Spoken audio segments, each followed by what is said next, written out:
السلام عليكم. معاكم من مطبخ شيماء. لو اول مره تشوفوني يا ريت تشرفوني بالاشتراك وتفعيل زر الجرس علشان يوصلكوا كل فيديوهاتي اللي بنزلها، ولايك وشير لو عجبك الفيديو. هنعمل النهارده تورتايه مقاس 22 نص ونص. انا خبزت ربع كيلو من الاسبونج الابيض وربع كيلو من الاسبونج البني وقسمتهم بالطول. طلعت معايا 3 ديسكات ابيض و3 ديسكات من البني، قسمتهم بالشكل دوت. وهنا حطيت نص ونص وسقيت بمعلقه كريمه على كوبايه ميه، ادى الطعم حلو جدا جدا جدا. اي سيرب عندك يكون طعمه حلو هتسقي بيه هيطلع معاكي التورتايه بروفيشنال. طبعا لو انتي مبتدئه وما بتعرفيش تجلسي او تفنشي او اي حاجه من الطرق اللي هي بتدوخك دي، ان شاء الله الفيديو ده هيفيدك جدا جدا جدا، لانه سهل خالص وما بياخدش معاكي اي وقت. واي حد مبتدئ لسه لاول مره بيعمل تورتايه هيطلعها ان شاء الله كويسه جدا. هنا معايا صوص فراوله حشيته هنا في اخر طبقه اللي انا هحط عليها الوش خلاص، وحطيت كريسبي ابيض وكريسبي بني وبدفنه كده في قلب الكريمه علشان ما يفصلش معايا ما بين طبقه الكريمه وما بين طبقه الاسبونج. لما بتغطسيه كده ما بيبانش فما بيفصلش معاكي. هنا بكمل بقى سقي الوش بتاع التورتايه اللي هو بيبقى الارضيه بتاعه التورتايه اصلا من الاول. وحطيت هنا برضو اللي هو الكريمه اللي متدوبه في كوبايه الميه.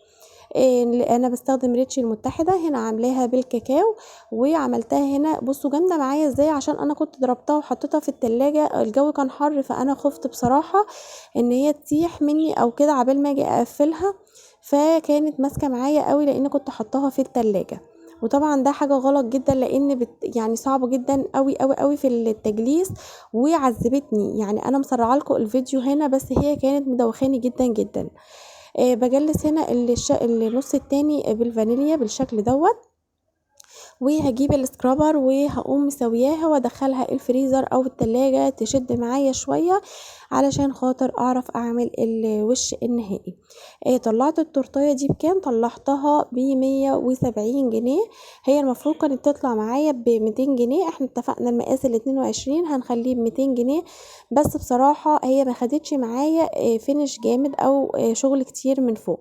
هنا معايا طبعا اي حاجة منديل او فوطة مخصصة للشغل بتمسحي البورد. هنا المقطع ده للاسف اتحذف. حددت كده بالشكل دوت بالكريمه سور كده، عملت من جوه قطعتها 3 مثلثات. عملتها بالشكل دوت. حطيت هنا جناش شوكولاته وحطيت جيليو من الكراميل بيبقى طعمه حلو قوي، وحطيت كمان من صوص الفراوله. لو عايزين تعرفوا اسم صوص الفراوله اكتبوا لي في الكومنتات وانا ان شاء الله هرد عليكم باسم الماركه اللي انا استخدمتها. بصوا انا ما كنتش ناويه ان انا اعمل دريبات، بس هي لما نزلت معايا بالشكل دوت وانا بحط الفراوله فقلت خلاص هعملها كلها بالشكل ده. بس بصراحه انا ما كنتش مرضيه عنها، بس هي اللي اضطرتني وكانش فيه وقت ان انا اعدل فيها او اظبطها من اول وجديد.